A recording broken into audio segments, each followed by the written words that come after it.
नमस्कार दोस्तों, एक बार फिर इलेक्ट्रन वर्ल्ड रिसर्च फाउंडेशन की द राइट पीपल में आपका स्वागत है। आज हमारे बीच मुकेश वशिष्ठ जी हैं, जो हरियाणा सरकार में मनोहर लाल जी मुख्यमंत्री हरियाणा सरकार के मीडिया कोऑर्डिनेटर की भूमिका में हमारे बीच आज आए हैं। नमस्कार मुकेश जी। मुकेश जी, जैसा कि हमें पता है कि आप हरियाणा सरकार में एक इतनी बड़ी जिम्मेवारी निभा रहे हैं और उस जिम्मेवारी के तहत आपको अनेकों जिलों की जिम्मेवारी दी जाती है। तो अभी एज ऑन आप कौन कौन सी जिलों की जिम्मेवारी देख पा रहे हैं? एक तो हम ये जानना चाहेंगे। मैं अभी दक्षिण हरियाणा का काम देख रहा हूँ। इसमें फरीदाबाद, पलवल, नूहू, रेवाड़ी और गुड़गांव, ऐसे ये 2 जोन बनते हैं। गुड़गांव और फरीदाबाद, उसका कार्यभार मेरे पास है। तो किस प्रकार का दायित्व आपको हरियाणा सरकार द्वारा मिला हुआ है? आपने जैसे बोला कि मीडिया कोऑर्डिनेटर आते हैं, तो मीडिया के साथ एक कोऑर्डिनेशन, और क्योंकि आप खुद एक मीडिया पर्सनालिटी रहे हैं, तो आपको पता है कि सिर्फ मीडिया कोऑर्डिनेटर के नाते सिर्फ मीडिया के साथ कोऑर्डिनेशन नहीं होता, वो फिर प्रशासन के साथ है, समाज के साथ है, अलग अलग विषयों के साथ जुड़ जाता है। तो मीडिया अपने आप में एक बहुत बड़ा बहुत बड़ा एक विषय है, जिसको सिर्फ हम एक मीडिया कर्मियों के साथ नहीं जोड़ सकते। सिर्फ मीडिया कर्मी ऐसा नहीं है, उनके साथ उनका लेखन के बाद उसका प्रभाव, वो सारी चीज़ें कोऑर्डिनेशन में आती हैं। इस नाते एक बहुत बड़ा क्षेत्र है, उसको संभालने की जिम्मेदारी है। प्रयास मैं अपने दर्शकों को बताना चाहूँगा कि मीडिया कोऑर्डिनेशन के नाम पर जो जिम्मेवारी मुकेश वशिष्ठ जी को दी गई है, वो एक इतनी बड़ी जिम्मेवारी है जिसमें शासन, प्रशासन और आमजन और मीडिया 4 स्तंभ हैं, जिनको वो अपने साथ लेकर चलते हैं। और चारों लोगों को एक कॉमन प्लेटफॉर्म पर लेकर आना, उनकी समस्याओं समाधानों के सिलसिले में मुख्यमंत्री हरियाणा सरकार को बताना, उन पर विकास कार्य संबंधित जो चर्चा पर चर्चा, उन पर काम करना, और इसके अतिरिक्त जो समाधान दिए जा सकते हैं संबंधित समस्याओं की, उनके ऊपर में बात करना, ये मुख्य जिम्मेवारी में हमारे अपने मुख्यमंत्री के जो हमारे कोऑर्डिनेटर साहब हैं, उनकी आती है। आगे बात करते हैं विषय पर। मुकेश जी, जैसे कि मीडिया कोऑर्डिनेशन में ये सारी जिम्मेवारियाँ आती हैं, बहुत सारे विभाग हैं हरियाणा सरकार में। तो जो हमारा जो इलेक्ट्रन वर्ल्ड रिसर्च फाउंडेशन है, वो 2 विषयों पर काम करता है, एक चेतना पर और एक पर्यावरण पर, इलाइटमेंट और इन्वायरमेंट। तो हरियाणा सरकार के भी बहुत से विषय हैं जिसमें इलाइटमेंट और इन्वायरमेंट इन्वॉल्व है, क्योंकि हरियाणा एक प्रदेश है और एक बहुत अच्छा प्रदेश है जहाँ पर हरियाली और बहुत तमाम तरह की विशेषताओं के साथ उसको जाना जाता है। और वो एक राजा की, जैसे पहले रियासतें हुआ करती थी, आज वो प्रदेश बन गए हैं। तो बीइंग जो एक राजा होने के नाते, मुख्यमंत्री होने के नाते, उनकी वो सब विभाग वो सब बटे हुए हैं, उनकी आधुनिक व्यवस्थाएं हैं। लेकिन काम तो एक धर्म के संबंधी हो, चाहे अध्यात्म से संबंधित हो, चाहे विकास से संबंधित, तो चीज़ तो वही है। तो ऐसे में चेतना, और हम अगर पर्यावरण की बात करें तो ये भी विभाग आपके यहाँ है। तो चेतना के मामले में जैसे अगर हम बात करें तो जो शिक्षा है, तो जो हेल्थ है, ये जो चेतना है, जो तन मन और धन को आप जैसे उद्योग बोल देते हो, तन मन धन, आत्मा स्पिरिचुअलिज्म, वो उतना नहीं हो पाता होगा, चलो वो एक अलग विभाग हो सकता है, नहीं है वो अलग बात है। लेकिन तन मन धन आत्मा, गुण ज्ञान विवेक बल बुद्धि चेतना, जो हमारी 10 सेगमेंट है, उसमें मैक्सिमम सेगमेंट्स पर आप ऑलरेडी काम करते हैं। तो अगर पहले सेगमेंट की बात करें तो हेल्थ की चेतना के सिलसिले में अगर हम बात करें, तो आप क्या मानते हैं कि हेल्थ के मामले में लोगों को दवाइयों पर डिपेंडेंट रहना चाहिए या इंडिपेंडेंट अपने स्वास्थ्य के प्रति ठीक रहकर, सजग रहकर काम करना चाहिए? क्योंकि हरियाणा सरकार एक बहुत बड़ा बजट उसको यूज करती है। मुकेश जी, जो आपकी फाउंडेशन है, और मुझे खुशी हो रही है कि आपने एक बहुत अच्छा एक कॉन्सेप्ट अपने आप में लिया है, और जो आपने एक चेतना का विषय और पर्यावरण की बात कर रहे हैं, मैं मानता हूँ कि हर सरकार इस विषयों पर काम करती है। लेकिन कुछ लोग ऐसे आते हैं, वो विरले लोग होते हैं, और मैं नाम माननीय मुख्यमंत्री जी का इसलिए लेना चाहता हूँ कि मैं उस व्यक्ति का इसलिए ज़्यादा गुणगान करूँगा कि माननीय मुख्यमंत्री जी की इच्छा नहीं थी सक्रिय राजनीति में आने की, लेकिन कहीं ना कहीं भाग्य, भगवान, प्रारब्ध, जिसको हम चेतना अध्यात्म की बात कर रहे हैं, वो उनको वहाँ ले आए। और ये दोनों कॉन्सेप्ट उनके सिर्फ कर्म में नहीं दिखेंगे, उनके जहन में, उनके कर्म में, दोनों में वो चीज़ें हर समय रहती हैं, परिलक्षित होती है। आपने कहा तन मन धन, बल बुद्धि, और ये तो चलो एक विषय है। मैं बहुत दावे के साथ कहता हूँ कि पहला ऐसा मुख्यमंत्री है जिसने इन सब विषयों पे धीरे धीरे अपने आप को ढाला है और धीरे धीरे सरकार को उस तरफ ध्यान दिया है। मुख्यमंत्री जी कहते हैं कि हम सिर्फ विकास का जो पैमाना है वो सिर्फ सड़क, बिजली, पानी नहीं होगी, वो हैप्पीनेस इंडेक्स होगा। हैप्पीनेस इंडेक्स कि जो समाज है वो हमारा कितना खुश है, बहुत क्योंकि सच्चाई है ये।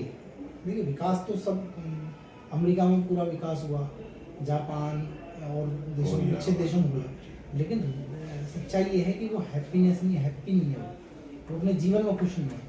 तो मुख्यमंत्री जी नए कॉन्सेप्ट पर काम कर रहे हैं कि हम हैप्पीनेस इंडेक्स को कैसे बढ़ाएं। बीच में एक बात आपके साथ साझा करना चाहूँ, हैप्पीनेस इंडेक्स कितना खूबसूरत नाम हरियाणा सरकार की तरफ से ये समाज को दिया गया है कि आपका अगर खुशी का स्तर बढ़ता रहे, आप आनंदित रहें, आप अंदर से खुशी रहें, तभी आप एक अच्छे समाज में अपनी भूमिका का निर्वाह कर सकते हैं। जी, आपने जो अभी तन मन धन कहा, मैं आपको एक उदाहरण देता हूँ। तन कब स्वस्थ रहेगा? जब आप उसको उस तरह का मौका देंगे। हमने माननीय मुख्यमंत्री के नेतृत्व में पहली बार, और मैं देश में कह रहा हूँ, हरियाणा में तो पहली बार ही होगा, देश पे यदि हम सब राज्यों को मिला है तो भी उसमें हरियाणा अपने आप में एक बल्ला होगा कि वहाँ गांव-गांव खेल नर्सरियाँ और व्यायामशालाएं खुल रही हैं।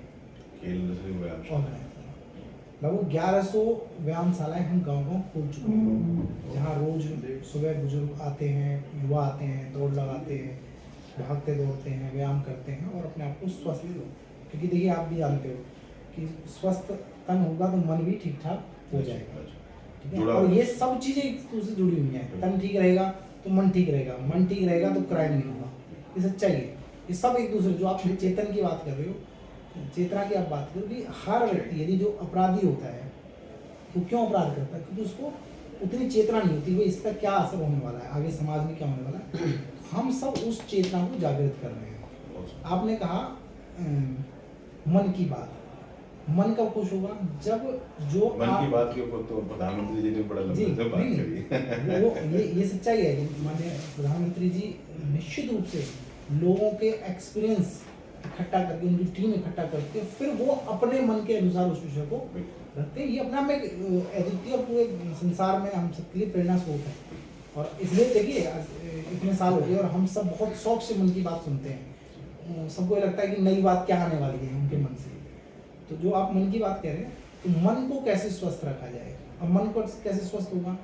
जब व्यक्ति आर्थिक रूप से संपन्न होगा, या मैं और स्पष्ट कहूँ तो मन निराश तो होता है जब उसको दिखता है कि व्यवस्थाएं परिवर्तित नहीं हो रही हैं, और व्यवस्थाएं परिवर्तन होती है तो उसका मन खुश होता है, नहीं यार कुछ अच्छा हो गया। आज मुझे कहने में बहुत गर्व है, माननीय मुख्यमंत्री जी की सोच ने पूरे हरियाणा को बदल दिया। पिछले 8 साल की सरकार में हमने एक फेयर सिलेक्शन किया और लगभग 90,000 युवाओं को नौकरी दी, फेयर तरीके से, एकदम पारदर्शी तरीके से। और उससे फ़ायदा क्या हुआ? मैंने इतने गांव, इतने युवाओं से, हजारों युवाओं से मैं मिला हूँ, वो आज वो सिर्फ धन्यवाद नहीं करते, वो समाज के लिए एक बहुत बड़ा क्या कहेंगे, धरोहर बन गई, एसेट बन गई वो, जो कल तक लायबिलिटी है। हाँ, उनको लगता है कि नहीं यार हम भी कुछ कर सकते हैं और हमारी कुव्वत है, हमारी भी कुव्वत है। और वो अब ये नहीं कहते कि हम समाज पे बोझ बन गए, हम समाज के लिए कुछ कर सकते हैं क्योंकि हमें ईमानदारी से नौकरी मिल गई, तो मन ठीक ठाक हो गया। ठीक है, ये अपने आप में एक बहुत बड़ा एक यूनिक कॉन्सेप्ट है जिसको सीएम साहब लाना चाहते हैं। तन मन धन, धन की जो आप बात कह रहे हो, धन सबको जरूरत है, हम सबको आवश्यकता है, इसलिए और वो एक नया कॉन्सेप्ट है। मतलब मैं फिर वही कह रहा हूँ, पूरे भारत में ऐसा कॉन्सेप्ट नहीं है। माननीय मुख्यमंत्री जी ने क्या कहा, पहला टारगेट उन्होंने कहा कि 1,80,000 से नीचे के जितने भी परिवार होंगे उन सबको मैं 1,80,000 आय तक लाऊंगा। ठीक है, ऐसे मैं एग्जैक्ट संख्या तो नहीं बताऊंगा, लगभग 2.5 लाख के आसपास उसकी संख्या बनती है हरियाणा में। अब उनके लिए कुछ स्वरोजगार शुरू करेंगे, कोई पशुपालन करेंगे, यानी कुल मिला के उनकी इनकम बढ़ाना, आय का स्रोत। हाँ, आय का स्रोत, यानी जो हम एक शब्द कहते थे अंत्योदय, यानी जो समाज का अंतिम व्यक्ति है। आप विचार करें, देखिए जो समृद्ध आदमी उसके बारे में तो हर आदमी विचार कर लेता है, लेकिन समाज का में जो अंतिम पायदान पर जो व्यक्ति बैठा है उसके बारे में किसने सोचा? यदि वो खुश हो जाएगा तो निश्चित रूप से 4 चीजें अपने आप ठीक हो जाएंगी। समाज में है सच्चाई। भाई मैं ये नहीं कह रहा हूँ, मैं दावा नहीं कर रहा हूँ, ना मैं इस बात को कह रहा हूँ, लेकिन ये सच्चाई है, भूख बहुत कुछ करा देती है, ठीक है ना। और यदि आप ऐसे परिवारों को खड़ा कर दोगे, उसको स्वावलंबी बना दोगे, उनको आर्थिक संपन्न करेंगे और उनके रोजी रोटी का जुगाड़ आप कर देंगे, तो निश्चित रूप से जो धन का विषय था या जो चेतना का विषय था, निश्चित रूप से भूख चेतना को कहीं ना कहीं रोक देती है। नहीं है सच्चाई। देखिए अपवाद किसी के भी हो सकते हैं, वैसे आप और हम सामाजिक आदमी हैं, ठीक है ना, परेशानी हमारे सामने आती है, लेकिन देखिए सच्चाई ये है कि सबसे पहले भूख लगेगी। तो जब भूख शांत होगी तो निश्चित रूप से एक है ना कहावत की, भजन नहीं होते बिना कुछ बिना खाए भजन नहीं पिए, गोपाला। ये पकड़ अपनी कंट्री वाला। हाँ भाई देखिए ये तो सब ने कहा है कि भाई पेट में कुछ होगा तो निश्चित रूप से चार चीज़ें ठीक होंगी, हमारी चेतना ठीक होगी। हाँ ये सच्चाई है कि वो जो भोजन मिले वो ठीक ठाक हो, वो जो धन अर्जन हो वो ठीक ठाक हो। तो माननीय मुख्यमंत्री जी ने इसलिए फ्री के उसमें नहीं है कि भाई मैं फ्री दे दूंगा इनको, नहीं भाई फ्री नहीं देना है, आपको हम काम देंगे, कोई स्वरोजगार से हाँ काबिल बनाएंगे, और निश्चित रूप से उसका असर पड़ रहा है। आज लगभग हम 70,000 परिवारों तक, हम उस 2.5 लाख परिवारों से 70,000 परिवारों तक हम पहुँचे हैं। हमारे 3 तरह के मेले लगे हैं, अंत्योदय मेले माननीय मुख्यमंत्री जी के नेतृत्व में, और उसमें 70,000 परिवारों को हम अलग अलग काम दे रहे हैं। और आज उसका फ़ायदा क्या हुआ, मतलब मैं मुकेश जी आपके सामने कह रहा हूँ, आपके चैनल बहुत अच्छा चैनल है आपका, और मैं सब दर्शकों को कहूँगा कि आप उन घरों में जाइए, आप देखिए कितना बड़ा व्यवस्था परिवर्तन हो गया उन परिवारों में।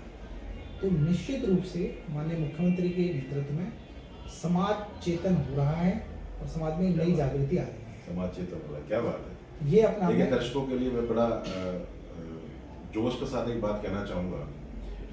मेरे बहुत सारे इंटरव्यू हुए हैं और पॉलिटिकल मेरा एक पहला इंटरव्यू है, कहीं ना कहीं एक पहला और हुआ था, लेकिन मैं ऐसा मानता हूँ कि जो इलाइटनमेंट जो है, जो चेतना है, उसको कितनी साइंसगी के साथ, कितनी बारीकी के साथ, कितनी आत्मीयता के साथ कोई व्यक्ति या कोई स्टेट या कोई मुख्यमंत्री या कोई मीडिया पर्सन या मीडिया कोऑर्डिनेटर कर सकता है, करा सकता है, ये हरियाणा सरकार के इस मनोहर लाल खट्टर जी और हमारे जो मुख्यमंत्री साहब हैं वो, और जो अपने मीडिया कोऑर्डिनेटर साहब हैं हमारे मुकेश जी, इनकी भाषा में, इनकी शैली में, इनकी कार्यशैली में साफ देखा जा सकता है। बड़ी खूबसूरती और बहुत साफ शब्दों में, बहुत आत्मीयता के साथ इन्होंने एक बात कही कि जिस आदमी के पेट में रोटी ना हो उसको चेतन नहीं किया जा सकता। और ये कहीं ना कहीं अध्यात्म का विषय भी है, और ये कहीं ना कहीं भौतिक जगत से जुड़ा हुआ एक ऐसा कड़वा सच भी है कि जिसको हमें एक्सेप्ट कर लेना चाहिए। और इसके ऊपर हरियाणा सरकार ने क्या किया है, जो आपने आंकड़े बताए, जो आपने अपने विकास की जो यात्रा बताई, जो आपने तमाम तरह के जो योजनाओं के बारे में जानकारी दी, उस तमाम तरह के जो उपयोगिताएं हैं वो आज कहीं ना कहीं उन समाज के उस संबंधित वर्गों तक पहुंच रही है। मुकेश जी, ये तो बात रही आपकी विकास से संबंधित उन विषयों की जिस पर आपने आम जन को उस प्रतिकूल सब्जेक्ट के प्रति चेतन कर उसको एसेट के तौर पर तब्दील कर दिया, रेदर देन कि वो लायबिलिटी बना रहता समाज का। हाँ, आपने मेल कर दिया था ना। अब मैं आपसे एक चीज हमारे दर्शकों के माध्यम से ये जानना चाहेंगे हम कि जो शिक्षा का मॉडल है और जो सेवा का जो मॉडल है, जो प्रकृति का जो मॉडल है, पर्यावरण का जो मॉडल है, उसके ऊपर आप लोग क्या कर पाए, उसके ऊपर आप लोगों को क्या कहना है, या प्रदेश सरकार उसको विशेष तौर पर क्या करेगी? मुकेश जी, पहले तो मैं ना आपको साधुवाद दूंगा, मेरा भी पहला इंटरव्यू है जो पॉलिटिकल भी है, नॉन पॉलिटिकल भी है, आध्यात्म भी है, नॉन आध्यात्म, आपने सबको जोड़ दिया। लेकिन निश्चित रूप से देखिए हम सब ना, जो भी इस संसार में जो लोग हैं, वो कहीं ना कहीं थोड़ा बहुत ज़्यादा वो कम हो सकता है, लेकिन कहीं ना कहीं हर व्यक्ति को अध्यात्म की जरूरत है, धर्म की जरूरत है, अध्यात्म की जरूरत है। बिना अध्यात्म के व्यक्ति कभी विकास नहीं कर सकता, इसलिए सरकारें भी बिना अध्यात्म के आगे नहीं बढ़ती। आपने शिक्षा की बात कही, मैं माननीय मुख्यमंत्री जी को साधुवाद दूंगा आपके चैनल के माध्यम से। उनका कॉन्सेप्ट क्या है, वो आपके कॉन्सेप्ट से मिला जुला है। मुझे लगता है कि वो कहीं ना कहीं से आपसे, आपके इस फाउंडेशन से प्रेरित भी हो सकते हैं, या आप उनसे हो सकते हैं, वो दोनों में से आप डिसाइड कर लें। दोनों एम नाम की राशि और आप भी एम नाम की राशि, दोनों मिलके भी हो कहीं ना कहीं सकते हैं, तीनों मिलके भी हो सकते हैं। क्योंकि सीएम साहब वाकई एक जड़ से जुड़े हुए व्यक्ति हैं, ठीक है, क्योंकि उनका जो जीवन हम देखेंगे तो 82 से वो 79 से राष्ट्रीय स्वयं संघ के साथ मिले, प्रचारक बने, बहुत करीब से उन्होंने समाज को देखा, समाज के दर्द को महसूस किया। और मैं लगभग क्योंकि 5 साल से हूँ तो मुझे उनके कई मित्र मिलते हैं आज, जो बताते हैं कि जी हमें तो मनोहर लाल जी ने उस समय हेल्प की थी और आज हम टीचर बन गए, कोई वकील बन गया, कोई कुछ बन गया। तो जो आप शिक्षा की बात करें, यानी उनका लगभग 82-84 के आसपास शिक्षा के प्रति ऐसे युवाओं को पैसे दे के उनको कहीं ना कहीं एडमिशन के लिए प्रेरित करना। आज मैं बात करूं तो लगभग 20-22-30 साल बाद 2022 चल रहा है। मुकेश जी, बहुत गजब की बात है, माननीय मुख्यमंत्री ने कहा कि हर 10 किलोमीटर पर कॉलेज होगा। ये अपने आप में एक बहुत बड़ा काम है। ये मतलब आप विचार करिए कि जिस एक शिक्षित समाज की परिकल्पना भाई वो कैसे होगा जब तक आप उनको अवसर नहीं देंगे लोगों को। आज यदि हम 2014 से पहले कहें तो 14 के पहले लगभग और अब लगभग 8 साल में हम 48 नए कॉलेज खोल चुके हैं। अच्छा। 48 नए कॉलेज, जबकि उससे पहले टोटली 48 थे। 48 से ज़्यादा मुझे लगता है, नहीं मैं थोड़ा गलत हूँ, 55 के आसपास कॉलेज खोल चुके ऊपर नीचे हो सकता है। तो लगभग आज आपने इतने कॉलेज खोल दिए। उन्होंने कहा कि भाई मेडिकल कॉलेज हर जिले में होगा। हरियाणा पहला स्टेट होगा जिसमें हर जिले में एक मेडिकल कॉलेज होगा। इंजीनियरिंग कॉलेज हर जिले में होगा, ठीक है। यूनिवर्सिटी धीरे धीरे हर एक यूनिवर्सिटी उन्होंने हर जिले में देने का प्रावधान किया है। और उससे भी बड़ी चीज़ मुकेश जी, मैं जो सबसे, आप सब आध्यात्म के व्यक्ति हैं, देखिए आपने एक शब्द कहा आध्यात्म या शिक्षा और सेवा। शिक्षा का जो शिक्षा मुख्य रूप से जो शिक्षा है वो सेवा का ही भाव है। हमारे समाज में 2-3 ऐसे पेशे कह लो, उनको व्यवसाय कह लो, जो सेवा से जुड़े हुए हैं। वो डॉक्टर होंगे और हमारा शिक्षक होगा, जो सीधा सीधा सेवा। आज भी हम इन 2 विषयों में तो बहुत श्रद्धा से भाव देखते हैं। इससे पहले राजनीति भी रही है बहुत बड़े लोग। नहीं वो भी है, लेकिन यदि हम उसको कुछ समय के लिए छोड़ दें तो आज भी देखिए, आज राजनीति के प्रति इतना एक श्रद्धा नहीं है, लेकिन आज भी डॉक्टर के प्रति एक बहुत आस्था है और आज भी शिक्षक के प्रति आस्था है। अब ये दोनों चीज़ें कैसे ठीक होंगी? ये जब होंगी ठीक जब आप अवसर उनको दे दोगे, आप उनको कुछ विषयों से मुक्त कर दोगे। और मैं आपके चैनल के माध्यम से बहुत उससे कह रहा हूँ, दुखद विषय है, दुर्भाग्य है हरियाणा का कि जितनी सरकारें आई पुरानी, उन्होंने शिक्षा और शिक्षक को भी राजनीति से जोड़ने का प्रयास किया। लेकिन हाँ, और मतलब उस अब यदि हम माननीय मुख्यमंत्री जी कार्यशैली देखें तो अब मुख्यमंत्री जी ने कहा नहीं, जो शिक्षक है ना उसका काम सिर्फ एक होगा, वो है बच्चों को शिक्षा देना। इसलिए पहली बार ऐसा हुआ कि हरियाणा में ऑनलाइन ट्रांसफर पॉलिसी इजाद हुई 2016 में। और उसका फायदा क्या हुआ कि आज जो शिक्षक है जो अपने स्कूलों में पढ़ा रहा है उसको कोई चिंता नहीं है, 5 साल उसको कोई चिंता करने की जरूरत नहीं है कि उसका कोई भी, कि वो मंत्री हो, संतरी हो, मैं हूँ या आप हो या कोई भी हो, उसका तबादला नहीं करा सकता। वो निश्चित रूप से अपने कैंपस में बैठ के सिर्फ एक काम करेगा, स्थायित्व के साथ काम करेगा। हाँ, स्थायित्व है, उसको कोई डर नहीं है, कोई उसको किसी राजनेता के पास जाने की जरूरत नहीं है, किसी अधिकारी के पास जाने की जरूरत नहीं है।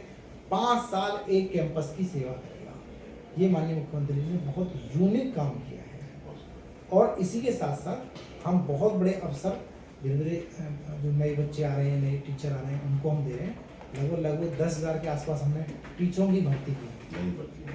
मैं अभी मेवात से आ रहा हूँ मुकेश जी, अभी आपका जब फोन आया तो मैं मेवात में था। तो मुझे बहुत गर्व भी होता है, लेकिन मैं पुरानी सरकार को जब देखता हूँ तो बहुत मतलब दुख भी होता है कि आपने एक ऐसे सुंदर क्षेत्र को, नूह जैसा क्षेत्र, जो मेवात, जो हिंदू मुस्लिम एकता का प्रतीक जो शहर है, जिसमें प्रेम है, सद्भाव है, समरसता है, जिस क्षेत्र में आपने उसको काला पानी की सजा दे दी। आपने काला पानी की संज्ञा उसको दी राजनेताओं ने, और वो बहुत गर्व से कहते थे भाई ये या तो अधिकारी काम कर लेंगे तो काला पानी भेज देंगे। काला पानी क्या है? यानी मेवात। तो हम इन विषयों को माननीय मुख्यमंत्री जी एकदम अलग, उनका कोई चश्मा नहीं है, उनका कोई रंग भेद नहीं करते, वो कोई क्षेत्रवाद नहीं करते। उनके लिए जो भी 2.5 करोड़ की जनता है वो सब उनके हैं, और उन सबके सर्वांगीण विकास के लिए वो काम करना चाह रहे हैं। आप एक चीज़ देख पा रहे हैं मुकेश जी की वक्तव्य में। मुकेश जी ने भी बात करी ज्ञान की हम जैसे इलाइटमेंट की हम बात कर रहे हैं, क्योंकि तन मन धन आत्मा गुण ज्ञान विवेक बल बुद्धि चेतना के 10 सेगमेंट पर हम काम करते हैं, इलाइटमेंट रिसर्च फाउंडेशन बेसिकली। तो उसमें जहाँ तक ज्ञान की बात करी तो ज्ञान के प्रभाव को बढ़ाने के लिए हरियाणा सरकार ने स्कूलों की, कॉलेजेस की, यूनिवर्सिटीज़ की तादाद बढ़ा दी, ताकि वो जो युवा है, वो जो संबंधित वर्ग बच्चा है, जो जिस एज ग्रुप का है, उसको शिक्षा का महत्व समझ में आए, वो लाचार और बीमार और असहाय होकर रोड पे, सड़क पर इधर उधर ना घूमता रहे। अगर वो चेतन होना चाहे कोई आदमी, तो उसके लिए शिक्षा बहुत इंपॉर्टेंट है। तो शिक्षा, वो व्यक्ति शिक्षित होगा तो वो चेतन होगा। एक चीज़ तो हरियाणा सरकार ने ये करी। दूसरा, हॉस्पिटल्स की बात करी तो हॉस्पिटल्स में भी मेडिकल कॉलेजेस की बात करी और उसकी भी तादाद बढ़ाई। उससे स्वास्थ्य का लाभ मिला। तो स्वास्थ्य का लाभ मिला तो आदमी थोड़ा सा अपना कॉन्शियसनेस को बढ़ाता है हेल्थ के प्रति, थोड़ा अच्छा खाना पीने की बात करता है, अच्छी व्यवस्थाओं की बात करता है, और अच्छा स्वास्थ्य वाला व्यक्ति ही जिम्मेवारी संभाल सकता है, चाहे परिवार की हो, चाहे समाज की हो, चाहे राजनीति, चाहे देश दुनिया ब्रह्मांड की, कोई की नहीं। ये अभी आपने ये जो तमाम तरह की जो हमें जानकारी दी, और जहाँ तक पीछे की जो सरकारें रही हैं, किसी का नाम ना लेते हुए हम अगर एक बात करें, उसमें एक बात कही जा सकती है कि जो मैंने आपसे इंटरव्यू से पहले भी आपसे एक चर्चा करी थी कि पहले क्या होता था, आज़ादी से पहले हमारे देश में कि प्रदेश होते तो थे, लेकिन राजाओं की सियासतों के नाम पर होते थे। अब जब वो सेंट्रलाइजेशन हुआ, तो सेंट्रलाइजेशन में वो प्रदेश स्तर पर, जिला स्तर पर जिला शासन प्रशासन का रूप ले लिया। तो कहीं ना कहीं अगर देखा जाए तो आज भी शहर का जो जिला प्रशासन है, वो राजा की उसी का रूप है आधुनिक, और वो डिप्टी कमिश्नर जो होता है वो राजा ही होता है, और मुख्यमंत्री जो होता है वो प्रदेश का राजा ही होता है, और जो पीएम होता है वो राष्ट्र का राजा ही होता है। तो व्यवस्थाएं तो आधुनिक अपनी ज़रूरतों के अनुसार आदमी जुड़ता रहता है, वो अलग बात है। तो उसके साथ जो धर्म जुड़ा हुआ है, जैसे जनरली बहुत पुराने समय से हमारे वेद ग्रंथों में भी बुलाया गया है, और बहुत से धर्म कोई भी रहा हो, सभी में कॉमन चीज बताई गई है कि राजनीति मीन्स राजा, राजनीति मीन्स सिर्फ राजा, राजनीति ना बात करें, सिर्फ राजा। तो राजा के साथ जो धर्म जुड़ा हुआ है, तो धर्म के प्रति जो संवेदनाएं हैं, वो किस प्रकार से प्रदेश सरकार के जो हमारे मुख्यमंत्री है, जो आप लोग हैं, तो आप समाज में आप उसको लेकर आते हैं? अभी लगभग आपके ध्यान कराऊंगा, लगभग 15 दिन पहले माननीय मुख्यमंत्री जी मानेसर आए। वहाँ उन्होंने जो वहाँ के सरपंच और जनप्रतिनिधि जो चुने गए, उनके साथ वार्ता की, छोटा सा कार्यक्रम रखा। वहाँ उन्होंने बहुत स्पष्ट रूप से कहा कि मैं, अब वो राजा का जो कॉन्सेप्ट है वो खत्म हो गया है, मैं हरियाणा का जनसेवक हूँ, पहला जनसेवक मैं हूँ, उसके बाद आप सब हैं अपने अपने गांव के सेवक हैं। एक तो ये लोकतंत्र की हमारी खूबसूरती है कि वो जो राजा वाला कॉन्सेप्ट था, परिस्थिति के अनुसार भाषा बदली है। लेकिन ये सच्चाई है कि राजा क्या होता था पहले, ऐसा नहीं था राजा कोई कॉन्सेप्ट गलत भी था, ऐसा नहीं था। धार्मिक बहुत अच्छे राजा रहे जिनको आज भी लोग अनुसरण करते हैं। राजा हरिश्चंद्र हो सकते हैं, दशरथ हो सकते हैं, ठीक है। भगवान, हम तो राम राज्य की बात करते हैं, वो भी राजा ही थे, तो उसमें कोई नहीं, हम तो राम राज्य की कल्पना कहते हैं। राम राज्य को आज भी हम आदर्श मान के उसको आगे बढ़ाते हैं। लेकिन जो राजा की डेफिनेशन खराब हुई, जिसके प्रति श्रद्धा नहीं रही, वो क्या हुआ? हरियाणा का तो विशेष करके, मैं तो देश का बता सकता हूँ, लेकिन हरियाणा का बात करूँ, जब राजा या जो मुख्यमंत्री है वो दे की स्थिति में होगा, देने की स्थिति में होगा, वो कहेगी मैं दूंगा, मैं सेवक नहीं हूँ, मैं राजा हूँ, मैं डिसाइड करूंगा यहाँ क्या अहम जाता है, अहम जब होगा। तो आप एक विचार करिए कि जब नौकरियों में इंटरफेरेंस राजा का होगा, आपके ट्रांसफर में आपका होगा, छोटी छोटी चीज़ों में आपका इंटरफेरेंस होगा, तो वहाँ त्याग नहीं होगा, वहाँ भाव नहीं होगा, वहाँ अहम होगा। लेकिन इस मुख्यमंत्री की विशेषता क्या है? इसने आते ही सबसे पहले खुद त्याग दिया, विकेंद्रीयकरण कर दिया विषयों का। जैसे मैं एक बहुत बड़ा वो देता हूँ, हरियाणा बहुत समृद्ध हुआ है, यहाँ एक बहुत बड़ा खेल चलता था CLU का, और मुख्यमंत्री के हाथ में होता था वह CLU कहाँ होगी क्या नहीं होगी, ठीक है। माननीय मुख्यमंत्री जी 26 अक्टूबर 2014 को मुख्यमंत्री बने, शपथ ली, 2-4 दिन और लगा दीजिए। उसके तुरंत बाद उन्होंने अगले महीने उन्होंने जो सबसे पहला विषय छोड़ा, उन्होंने कहा नहीं, आज के बाद मुख्यमंत्री कार्यालय से सीएलयू का खेल नहीं होगा।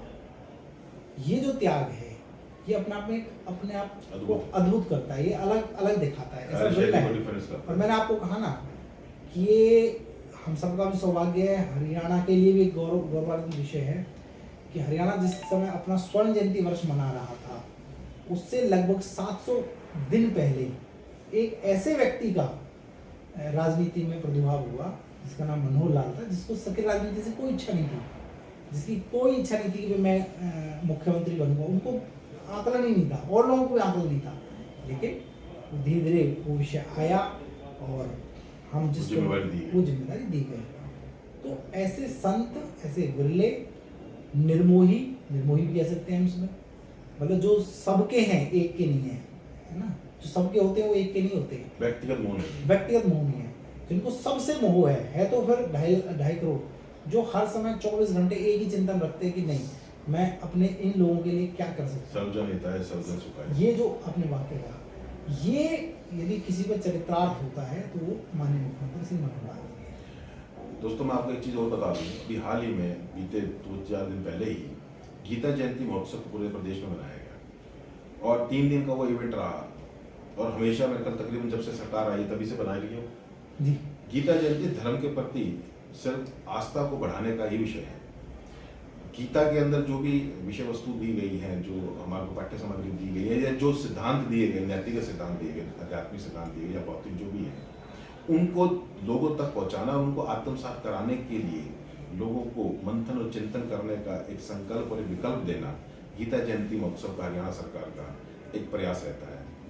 और जहाँ तक संत की भूमिका की बात की जाए तो क्योंकि मनोहर लाल जी जो अपने समय के संत ही रहे हैं, रीजन भी ऐसा बोला जाता है, ऐसा देखा भी गया है उनकी कार्यशैली, जीवन शैली में, कि वर्षों तक वो एक कौन सी संस्था बताते हैं, राष्ट्रीय स्वयंसेवक संघ, राष्ट्रीय स्वयंसेवक संघ के साथ बड़े लंबे और शिद्दत के साथ जुड़े रहे, जिसमें अगर देखा जाए तो राष्ट्रीय सेवक संघ जो है अपना, वो बेसिकली उन्हीं लोगों को अपने साथ जोड़कर चलता है जिनको किसी प्रकार का लोभ मोह माया काम क्रोध नहीं होता। वो संत प्रवृत्ति के वो लोग रहते हैं। मैं उसकी कोई ऐसा नहीं कि मैं उसको पैरवी कर रहा हूँ या मैं, बट मैं ऐसा मानता हूँ एक विशेषता है उस वर्ग की। तो उस वर्ग से जो व्यक्ति आया उसको समाज में राजनीति का जो एक अधिकार दिया, उस अधिकार से जो दायित्व मिला उस दायित्व उन्होंने कितना बाखूबी निभाया, यही बात आज हमारे कोऑर्डिनेटर साहब हमारे मुकेश जी बता रहे हैं। धर्म की उन्होंने चर्चा करी, ज्ञान विज्ञान की चर्चा करी, विकास की चर्चा करी। अब बात करें अगर पर्यावरण की बात करें तो पर्यावरण को लेकर हरियाणा सरकार का क्या योजनागत कुछ रहता है, कुछ विशेष तरीके की कोई योजना है या कुछ आना वाला कुछ ऐसा प्लान है आप लोगों का? मुकेश, बहुत अच्छा प्रश्न है। और अच्छा, माफी चाहूंगा एक छोटी सी बात और ऐड करने के लिए, क्योंकि ये एक बड़ा कड़वा सच है। ये आपके लेवल का एक व्यक्तिगत नहीं है, ये पर्टिकुलर समाज का, ये किसी प्रदेश की बात नहीं होगी। जब किसी भी सिस्टम का विकास किया जाता है तो प्रकृति का कहीं ना कहीं नुकसान होता है, निश्चित होता है। अगर आप रोड डेवलपमेंट कर रहे हैं या कोई डेवलपमेंट के नाम पर और तमाम तरह की जो भी गतिविधियां संचालित हो रही है, चाहे यहाँ हो, चाहे प्रदेश में हो, चाहे देश में, चाहे किसी इंटरनेशनल लेवल पर हो, नेचुरल होगा कि प्रकृति संसाधनों का हनन होता ही होता है, ये मानना ही पड़ेगा हमें। तो उसकी भरपाई कैसे होती है, उसकी भरपाई कैसे कर पाते हैं हम लोग? भाई एक तरफ हमने अगर सैकड़ों की तादाद में अगर पेड़ काट दिए और हमने उसकी जगह रोड बनाकर हमने व्यवस्थाएं भी बना दी, लोग उसको उपयोगिता में भी ला रहे हैं, सब कुछ कर रहे हैं, सब कुछ होने के बावजूद, तो उसकी भरपाई कैसे हरियाणा सरकार अपने एंड पर या अपने पक्ष पर कर पा रही है? मुकेश जी, बहुत अच्छा प्रश्न है और निश्चित रूप से हम और आप सब पर्यावरण को लेकर सचेत हैं। इसके लिए आप भी साधुवाद है, क्योंकि आपका तो फाउंडेशन इस विषय को रखता है। माननीय मुख्यमंत्री जी पर्यावरण को लेकर बहुत ज़्यादा सचेत हैं। मैं 2-3 चीज़ आपको बताता हूँ। पहला, एक स्टेट होगा है जो पुराने, मतलब आपने सुनी होगी बुजुर्गों को पेंशन, दिव्यांगों को पेंशन, महिलाओं को पेंशन, लेकिन आपने दुनिया में, भारत में तो है ही नहीं, दुनिया में हो सकता है कि पहला ऐसा स्टेट होगा जो वृक्षों को भी पेंशन दे रहा है। क्या बात है। देखिए, बड़ा अंदर से एक है ना वो उत्साह सा जागा, वृद्धों की पेंशन तो पुराने जो पेड़ हैं उनके संरक्षण के लिए, अरे वहाँ जिससे इकलौता है पूरे देश में नहीं, मुझे तो लगता है संसार में ऐसा ना होगी, पूरी दुनिया में ही एक ऐसा स्टेट हो अद्भुत, जिसमें पेड़ों को पेंशन दी जा रही है। जैसे बहुत पुराने पुराने पेड़ होते हैं, उनके संरक्षण की जरूरत पड़ जाती है उनको, तो 2,500 रुपये पर उनको पेड़? मासिक उनको मासिक उनको दिया जा रहा है उनके संरक्षण के लिए। उनके संरक्षण के अरे लिए। ये है इस योजना का क्या नाम है? प्राणवायु, कुछ मुख्यमंत्री प्राणवायु इस तरह का कुछ एक अच्छा, वो है, वो भी। क्योंकि वो पेड़ है जैसे बरगद का पेड़ है, बहुत पुराना पुराना बहुत विशाल है, मेरे खुद के गांव में बहुत पेड़ है, तो वहाँ एक बड़ा काम हो रहा है। एक और कॉन्सेप्ट जो माननीय मुख्यमंत्री जी पर्यावरण के क्षेत्र में कर रहे हैं। वो अद्भुत है और मुझे लगता है कि हम सब उसकी प्रेरणा लेंगे। अब एक मुख्यमंत्री जी ने ऑक्सीवन, हाँ वो हमारा के नाम से, प्रोजेक्ट है। हाँ वो आपका भी प्रोजेक्ट है। हमारा ऑक्सीजन एक कॉरिडोर है। एकड़ से लेके और 10 एकड़ 20 एकड़ 100 एकड़ तक हरियाणा में पेड़ लगाए जा रहे हैं, उनको नाम दिया जाता है ऑक्सीवन। उसके लिए भी बाकायदा सरकार अनुदान देती है। तो वो किसके लिए है? वो क्या क्या रहता है उसमें? कोई किसी संस्था को देते हैं या नहीं, सरकारी? वो सरकार के सरकारी जमीन पे भी कर सकते हैं, कोई प्राइवेट करना चाहे तो उसको अनुदान मिलता है बाकायदा, सरकार अनुदान देती है। मान लो कोई 1 एकड़ में पेड़ ही लगाना चाहता है, लेकिन वो पेड़ अपनी कौन से जमीन पे या किसी और अपनी जमीन पे, अपनी जमीन पे कोई लगाना चाहता है, कोई किसान है भाई मैं तो इसको पर्यावरण का नाम देना चाहता हूँ और 1 एकड़ है भाई उसमें मैं सिर्फ पेड़ ही लगाऊंगा, सिर्फ किसके लिए? ऑक्सीजन के लिए। क्योंकि देखिए आप और हमने देखा है ना अभी कुछ दिन पहले ऑक्सीजन की कितनी जरूरत पड़ी कोरोना काल में, हम सबने देखा कितने लोग उस तरह से मौत के ग्रास हो गई, परेशानी हुई बहुत ज़्यादा। तो कहीं ना कहीं सबको एक चेतना आई, माननीय मुख्यमंत्री जी ने उसको लिया और आज ऑक्सीवन पूरे स्टेट में बन रहे हैं। तीसरा जो विषय है जो सबसे महत्वपूर्ण है, क्योंकि हमें अपने आने वाली नस्ल, आने वाले भविष्य को भी ऑक्सीजन और पर्यावरण के प्रति सचेत करना पड़ेगा, सिर्फ मेरा और आपका काम नहीं है। तो माननीय मुख्यमंत्री जी ने एक योजना चलाई पौधागिरी।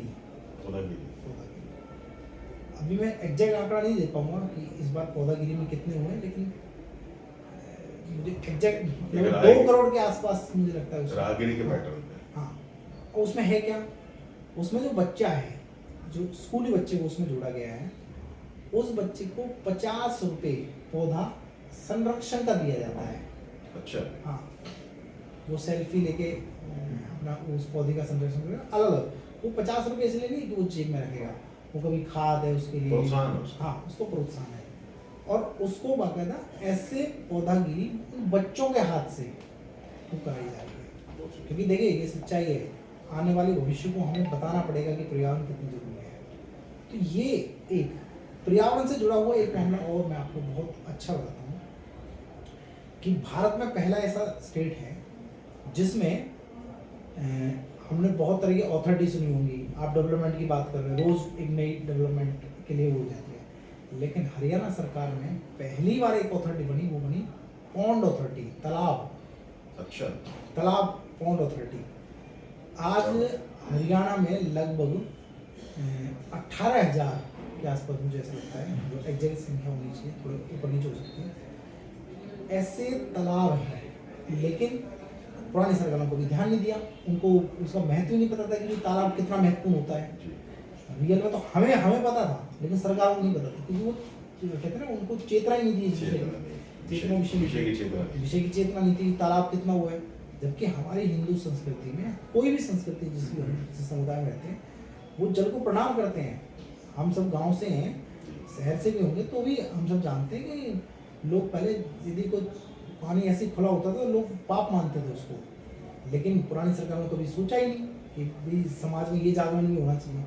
आज माननीय मुख्यमंत्री जी तालाबों का संरक्षण कर रहे हैं, और वो संरक्षण ऐसा नहीं है कि कोई पक्का उसको बना देंगे, नहीं, जो नेचुरल है बस उसको दोबारा से जहाँ जहाँ है उनको आइडेंटिफाई किया जा रहा है, आइडेंटिफाई करके उनको साफ बना के और उसको संरक्षित करें, वहाँ पेड़ पौधे लगा देना, वहाँ घूमने का एक रमणीय स्थान बना देना उसको। तो एक ये बड़ा काम हुआ है। तीसरा जो चौथा एक विषय जो बहुत अच्छा है, जो हमारे हम सबके मन से जुड़ा हुआ है, वो कैसी हम सब जानते हैं कि पानी मतलब कोई ऐसे पैदा नहीं होगा, जितना है उसी से हमें उपयोग करना पड़ेगा, उसी को हमें बचाना पड़ेगा जो हमारे पास है, ठीक है ना। दोस्तों अभी आपने मुकेश जी से पर्यावरण के सिलसिले में प्रदेश सरकार की उपलब्धियों के बारे में चर्चा जानी। पॉन्ड्स का, तालाबों का संरक्षण ये राजा की बेसिक धर्म की प्रकृति और प्रवृत्ति मानी जाती है। पुराने समय के राजा महाराजा तालाबों के संरक्षण पर विशेष तौर पर ध्यान देते हैं, क्योंकि जल सीमित संरक्षण होना, उसकी जो सीमितता है उसकी वजह से उसका संरक्षण होना बहुत जरूरी है। बहुत समय से पहले से जानते हैं लोग। हरियाणा सरकार के मुख्यमंत्री मनोहर लाल जी इस विषय को लेकर बहुत संजीदगी के साथ काम कर रहे हैं, जल संरक्षण को, जैसा कि हमारे मुकेश जी ने बताया। दूसरा, उन्होंने बताया कि पर्यावरण में पौधों की पेंशन, पर्यावरण में पौधों की पेंशन पहला एक ऐसा देश दुनिया में एक ऐसा संकल्प लिया गया है मुख्यमंत्री मनोहर लाल खट्टर जी द्वारा कि जो वृद्ध जो पेड़ हैं, जो पुराने पेड़ हैं, जो बहुत सालों से अपना जो दायित्व निभा रहे हैं समाज में पर्यावरण के प्रति, उनकी पेंशन बना दी। तकरीबन कितनी बताई? 2,500 रुपये। और मुकेश जी जैसे विद्वान लोगों की सामर्थ्य और क्षमताओं का पता लगता है कि उस व्यक्ति ने अपनी मीडिया के कोऑर्डिनेशन में इस युवा को अपने साथ जोड़ा। इस बात का पता लगता है कि वो व्यक्ति साधु की प्रवृत्ति में रहते हुए भी चाहता तो सारे आजीवन रह सकता था, लेकिन समाज ने, राष्ट्र ने, या कहीं ना कहीं अध्यात्म से जुड़े हुए जो ऋषि मुनि, जो हमारे जो तपस्वी, जो ब्रह्मलीन है, उन्होंने शायद उस चेतना को महसूस किया होगा कि इस व्यक्ति को ये जरूरत है, इस व्यक्ति की जरूरत है कि इस व्यक्ति को समाज के, राष्ट्र की सेवा में लगाया जाए। अब वो मनोहर लाल जी हैं और ऊपर राष्ट्र में हमारे मोदी जी हैं, नरेंद्र मोदी जी, वो भी संत प्रवृत्ति के लोग हैं। उनके बारे में ऐसा माना जाता है कि वो सालों तपस्या करी है उन्होंने अपने समय में कांगड़ाओं में रहकर। तो इस प्रकार के जब व्यक्ति को समाज की और राष्ट्र की जिम्मेदारी दी जाती है तो निश्चित तौर पर वो व्यक्ति, वो राष्ट्र और वो समाज उन्नति के रास्ते पर आगे बढ़ता है। मैं इस विषय को बहुत ज़्यादा लंबा समय और ज़्यादा ना करते हुए कि कुछ चीज़ें जिज्ञासाएं के तौर, जिज्ञासु होने के नाते और जिज्ञासा के तौर पर भी रहनी चाहिए। कुछ विषयों को बाद में भी आपके भी साझा किया जाना चाहिए, क्योंकि विषय बहुत बड़ा है और सामर्थ्य और समझ और समर्थन बहुत सारी चीज़ों का हो सकता है। लेकिन बहुत बढ़िया तरीके से मुकेश वशिष्ठ जी ने हमें हरियाणा सरकार की उपलब्धियों को, पर्यावरण, तन मन धन आत्मा, गुण ज्ञान विवेक बल बुद्धि चेतना के प्रति बहुत साहित्यिकी के साथ, बहुत समझदारी के साथ और बहुत साफ शब्दों में, बिना किसी लाग लपेट के, बिना किसी राजनीतिक वाक्यों के या किसी छल कपट के यूज़ किए, उन्होंने बहुत साहित्यिकी के साथ हमें साधु प्रवृत्ति के रूप में हमें बताया। हम इनको इस बात के लिए साधुवाद देते हैं इलेक्ट्रॉनिक रिसर्च फाउंडेशन की तरफ से कि वो द राइट पीपल में आज हमारे बीच आए और उन्होंने हमें ये संदेश हमारे माध्यम से, हमारे चैनल के माध्यम से इस देश, दुनिया और ब्रह्मांड के लोगों को देना चाहा। और हम ये आह्वान करेंगे कि हमारे इलेक्ट्रॉनिक वर्ल्ड रिसर्च फाउंडेशन में वो किसी न किसी रूप में हमारे साथ जुड़े रहें और हमारे को, प्रदेश सरकार को या राष्ट्र को या जहाँ कहीं भी उनका सामर्थ्य समझ है, क्योंकि आज की डेट में समाज की एक एसेट है, एक जिम्मेवारी तो नहीं है, एक एसेट है। तो इसके लिए उनको साधुवाद भी है और इनसे एक उम्मीद भी है कि भविष्य में पर्यावरण और चेतना के प्रति ये इसी प्रकार से हरियाणा सरकार में और बाकी तमाम तरह के जो हमारे और आसपास के जो दायरे हैं उनमें अपना बेहतर से बेहतर प्रभावी रूप से कार्य करते रहेंगे। इन्हीं शुभकामनाओं के साथ मैं इनका धन्यवाद करता हूँ।